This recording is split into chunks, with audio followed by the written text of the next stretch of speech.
Exactly what I'm talking about. This is the delusion. This is the entitlement that is prevalent throughout the WNBA dump. This victim mentality, blaming everyone else for your history of huge embarrassing failure. This refusal to accept responsibility for the fact that this league has been pretending to be in business for 30 years and has still never turned a profit. And I say pretending to be in business because if the WNBA were operating like an actual business, this league would be bankrupt. Yes, that AJA Wilson, dominant on the court, face of a dynasty, just took an unexpected L in jersey sales. While Caitlin Clark is out here breaking records like it's her side gig, AJA's left checking the numbers and wondering how Kate Martin, her college teammate, is outselling her. And Angel Reese. She barely finished unpacking and already hijacked the spotlight. Lee Mengchen just dropped in and passed her up too. Suddenly, AJA is not the face of the league, just another name collecting dust on the merch rack. Not only has Kate Martin still ahead of AJ Wilson, Kate Martin has now overtaken Sabrina Ionescu in jersey sales and Angel Reese. Kate Martin is currently on the WNBA website the third highest in jersey sales. Third right now. Let's be real, AJA Wilson thought she was untouchable. MVP? Check. Champion? Double check. Face of the Aces? Triple check. But turns out, gracing magazine covers and crowning yourself the league's it girl doesn't mean the fans are lining up to wear your name. Because here's the truth, they're not buying the hype or the jersey. I was just watching Unrivaled and I just got the notification that my Kate Martin jersey was delivered. So let's go get it. Let's go, laces. Let's go. All right, sorry. I got distracted. The laces are playing. But I kind of opened it a little bit. Oopsie. But I just got a little too excited, so I didn't actually take it out yet. So let's do that now. Why am I nervous? It's not even... Oh, whoa. Guys, this is so cool. Oh my god.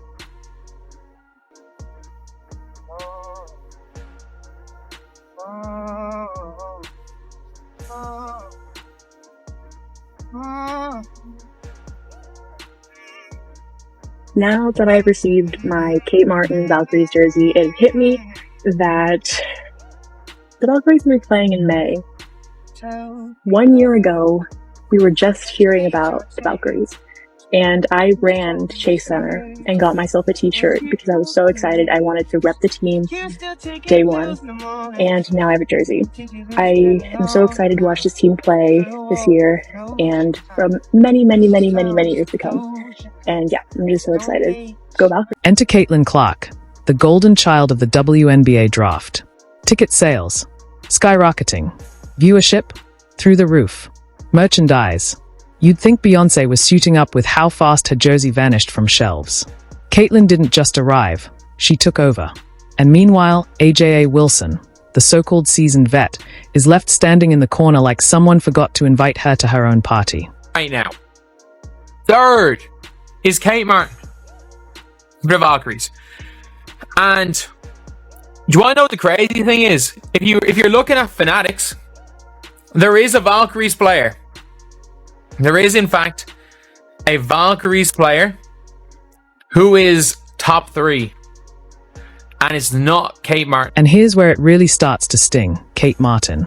Yes, that Kate Martin, the one who played backup to Caitlin Clark at Iowa, is now outselling her former teammate AJA Wilson in jersey sales. Let that marinate. Kate went from supporting cast to surprise lead, and now her jersey is flying off shelves like she's the league's best-kept secret turned breakout star.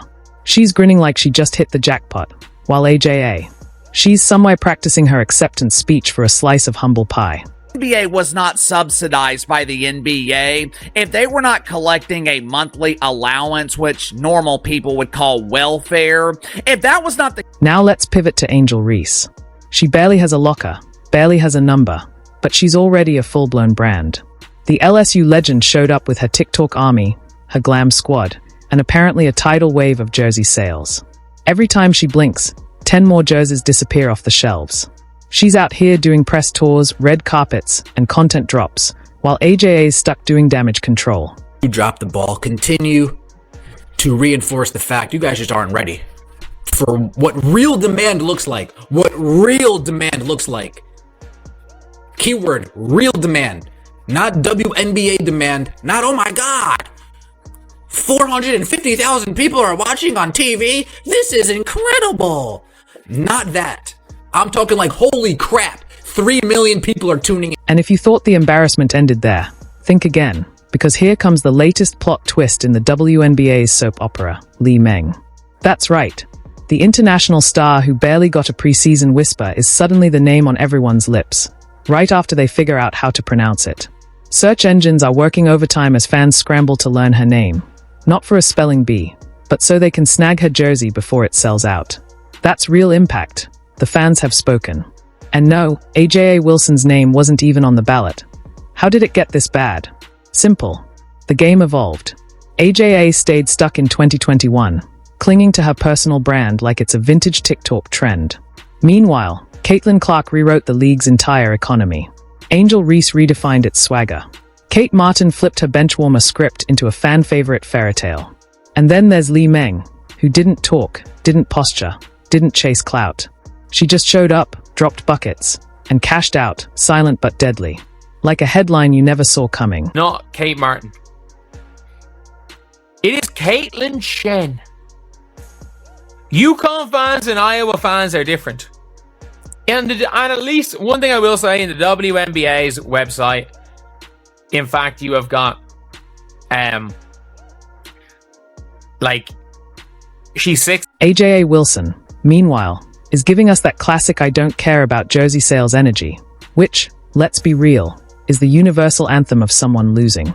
Loudly, in HD, on national TV, sorry, AJA, but you can't play the I'm above this card when your jersey's hanging on the clearance rack like a forgotten prom dress, 50% off, buy one get one free, and still collecting dust.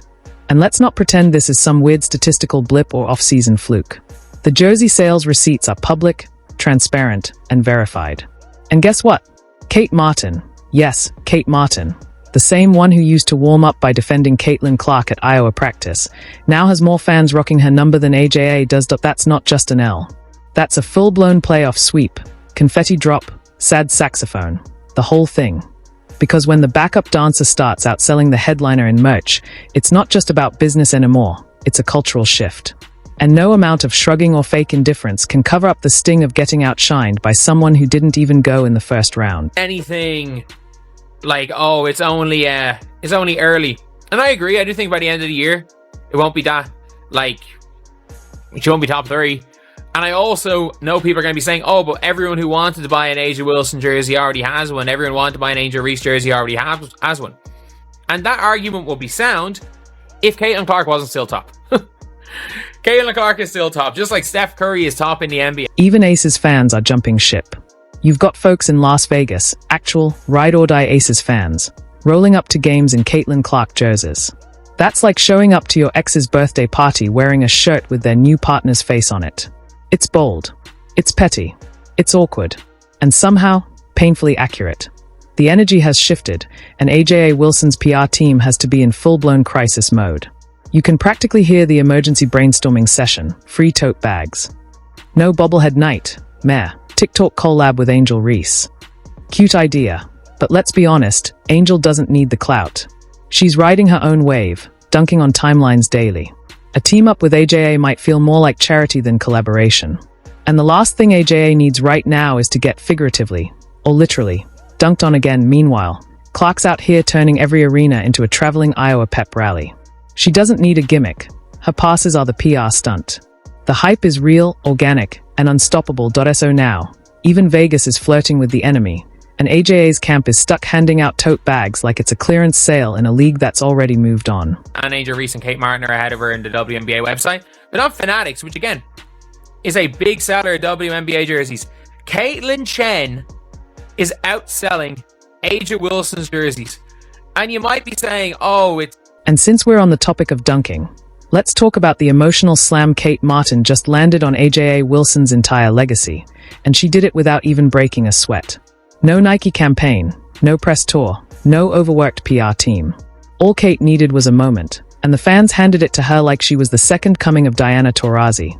Now she's grinning from the top sellers list like she just unlocked Hall of Fame mode, while AJA's camp is busy tweeting vague motivational quotes like "trust the process" and "the grind doesn't stop," which, let's be honest, is just athlete code for "I'm panicking" in lowercase. Look, legacy is nice. It looks great on a plaque, sounds poetic in a retirement speech, and gives sports writers something to romanticize.